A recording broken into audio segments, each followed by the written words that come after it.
Have you ever wondered how big companies and professional traders keep their financial books in order when dealing with the fast-moving world of currency trading?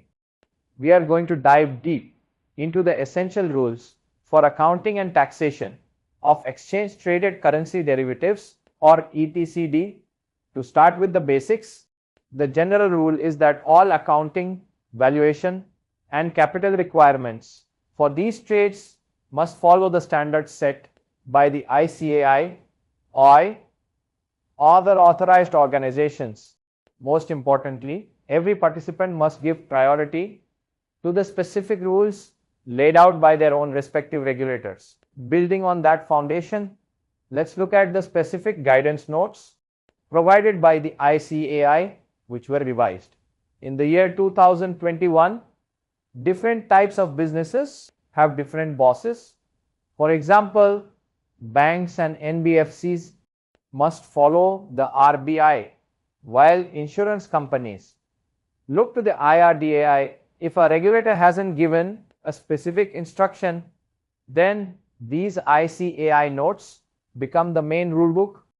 The key principles here are simple. You must record all contracts on your balance sheet at their fair value, and you have to be very clear in your financial statements about how you manage risks and your hedging activities. Now that we understand who sets the rules, let's talk about the core requirement of recognizing these trades on a balance sheet at fair value. Think of fair value as the exit price.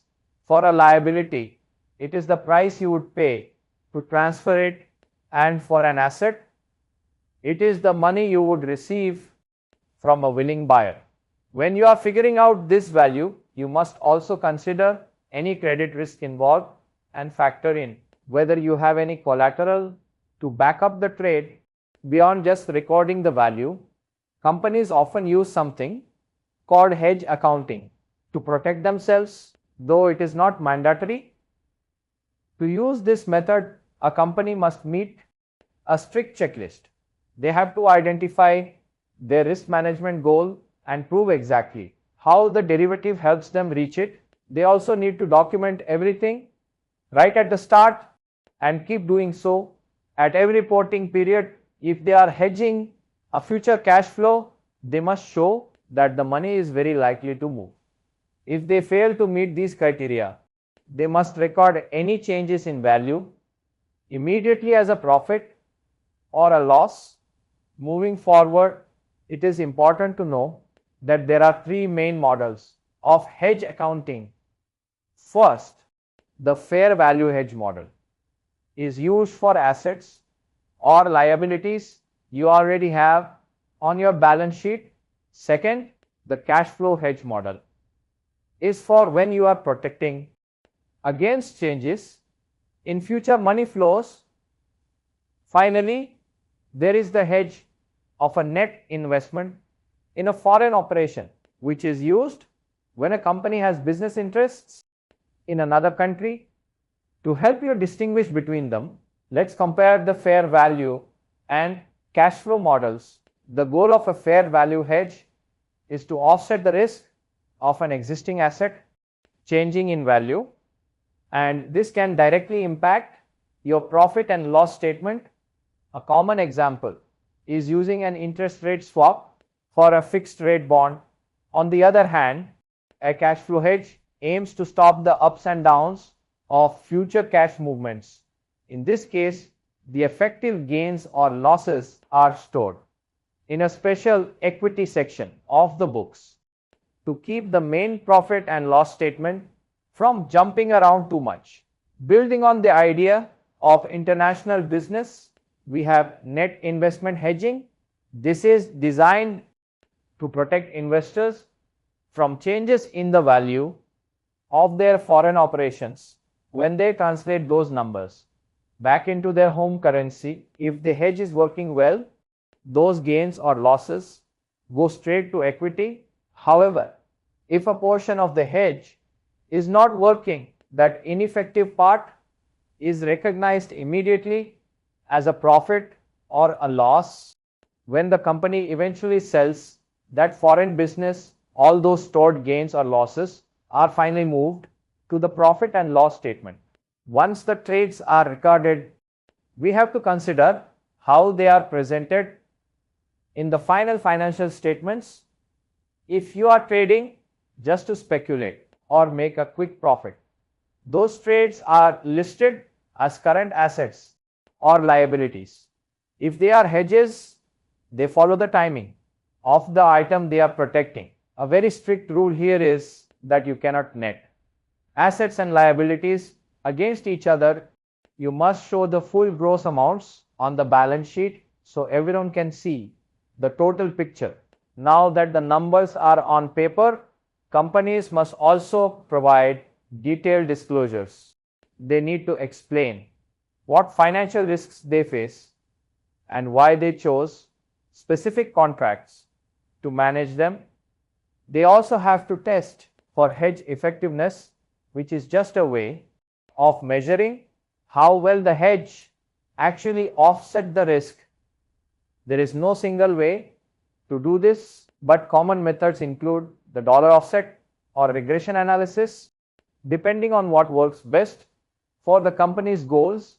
Looking back at the history of these rules, we find Accounting Standard 30 or AS 30. This standard set the foundation by defining a derivative with 3 trades. Its value changes because of an underlying variable like an interest rate. It requires little to no initial investment and it is settled at a future date. While this was the main rule for a long time, it has mostly been replaced. As India updated its accounting framework, building on that history, most companies now follow the Indian Accounting Standard 109 or Ind AS 109. This is a mandatory framework that fully replaces the old rules for many entities. It covers everything from how to measure a financial instrument to what happens when you remove it from your books. Under this standard, the default is to measure derivatives at fair value through profit and loss unless they are part of a formal hedging relationship. When it comes to hedge accounting under Ind AS 109, the main goal is to reduce the volatility or the wild swings in a company's income statement. To use this, you need formal paperwork and proof that there is a real economic relationship between the hedge and the item being protected. It follows the same 3 types we discussed: fair value, cash flow, and net investment hedges, making sure the recognition of gains and losses is timed correctly. Now, let's shift our focus to the world of taxes. For most people, gains or losses from currency derivatives are taxed as business income under the head Profits and Gains from Business or Profession or PGBP. Even though these trades usually don't involve the actual delivery of currency, they are not treated as speculative because of special exemptions in the law. However, for foreign portfolio investors or FPI, the rule is different. Their trades are always treated as capital assets, which means they usually pay short-term capital gains tax if they hold their positions for less than 12 months. To figure out how much tax is owed, you must first compute your turnover. This is calculated by taking the total of all your favorable and unfavorable differences, adding the premiums you receive from selling options, and including any differences from reverse trades. This turnover number is vital because it determines if you need a formal tax audit. Currently, if your turnover is over 2 crore rupees, an audit is mandatory. However, for the financial year 2024-25, this limit was increased to 3 crore rupees, provided that 95% of your receipts are through digital or online modes. When you are ready to file, you can choose between 2 schemes of taxation. The normal scheme requires you to maintain full books of accounts and calculate your actual profits. The presumptive scheme under section 44 AD is much simpler.